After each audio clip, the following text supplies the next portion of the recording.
এদিন এখন জংঘলত কেইটামান সিংহই এটা গাধ লগ পালে।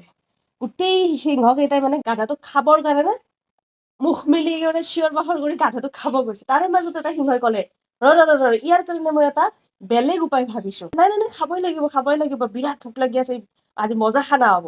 নহয় ইয়াৰ কাৰণে মোৰ এটা বেলেগ চিন্তাধাৰা আছে, ইয়াক নাখাবি।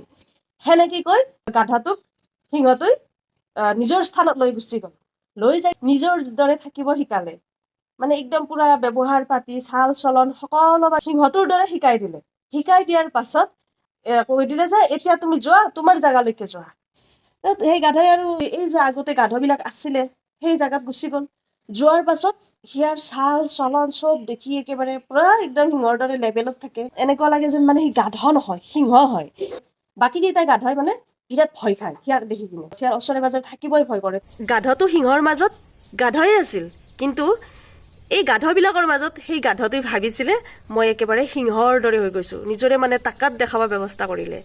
যেতিয়াই এই সিংহটোই এই গাধটোৰ খবৰ ল'ব আহে, খবৰ মানে দেখা কৰিব আহে, এই যে বাকী গাধবিলাক আছিলে, এই বাকী গাধবিলাকৰ মাজৰ এজনক হলেও চৈতানি বুদ্ধি কৰি কিনে খবৰ ল'ব অহা সিংহটোক খাদ্য হিচাপে মানে খুৱায়। বুজি পাইছানে কি কৈছো? নিজকে মানে বলৱান বুলি মানে প্ৰমাণ কৰিবৰ কাৰণে, আৰু আগতকৈ মানে যেন বেছি শক্তিশালী মই হৈছো। আৰু সেই সিংহগিৰি দেখুৱাৰ কাৰণে লগৰবিলাকে ভাবিলে আৰু ইয়েতো আমাৰ মাজৰ এটা গাধই হয়, কিন্তু ইয়াৰ কাৰণে আমি বলিদান দিয়াৰ দৰে হৈ আছে, ইয়াৰ কাৰণে আমি কুৰবানী দি আছো।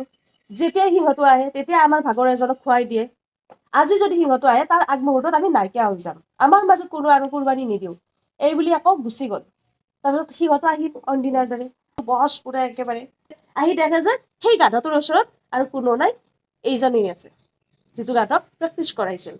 তাৰপিছত আৰু ক'লে, মহাৰাজ আজি মই অকলেই আছো, ইহঁতবিলাক নাই, মোৰ মানে কথা নুশুনা হৈছে ইহঁতে, চবে মানে নিজৰ নিজৰ মতে চলে, আজি সেইকাৰণে কোনো নাই, আপোনাক একোৱেই উপহাৰ দিব নোৱাৰিম। সিহঁতে ভাবিলে ইয়াৰ মহাৰাজটো বুদ্ধি বহুত মানে টেলেণ্টেড।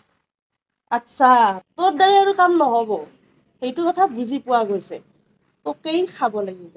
সেই বুলি ভাবি এই গাধাটোক সেই সিংহতে খাই পেলালে।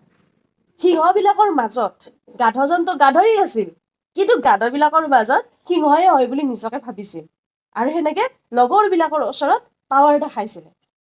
কিন্তু সেই গাধটোৱেও কিন্তু নিজৰ বল, নিজৰ বুদ্ধি, নিজৰ শক্তি, নিজৰ হেৰি দি একো হেৰি নাই। ইয়াৰ গলত এডাল বেলেগৰ ৰছী আছে, আৰু সেই ৰছীডালেদি ব্যৱহাৰ হৈ আছিল। কিন্তু নিজকে ভাবি থাকে মই মানে বিৰাট বলৱান হৈ গৈছো, মই এটা সিংহৰ দৰে হয়। সেই বুলি সেই সিংহগিৰিটো কাৰ ওচৰত দেখাইছিল? যিবিলাক লগৰ আছিল সেই লগৰবিলাকৰ ওচৰত সেই সিংহগিৰি দেখাইছিল। কাহিনীটো কিবা বুজি পাইছানে তুমি?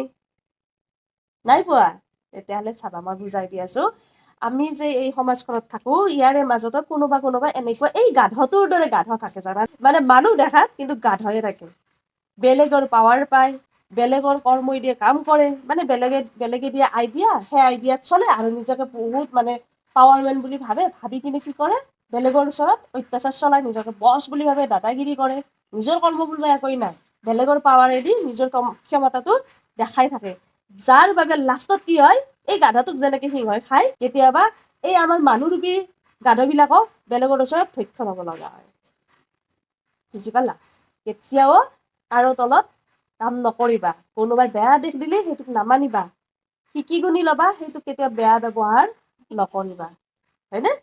নিজৰ বুদ্ধি বিবেকেদি চাবা যে এইটো ভাল কাম নে বেয়া কাম, সেইমতে কাম কৰিবা। অকে?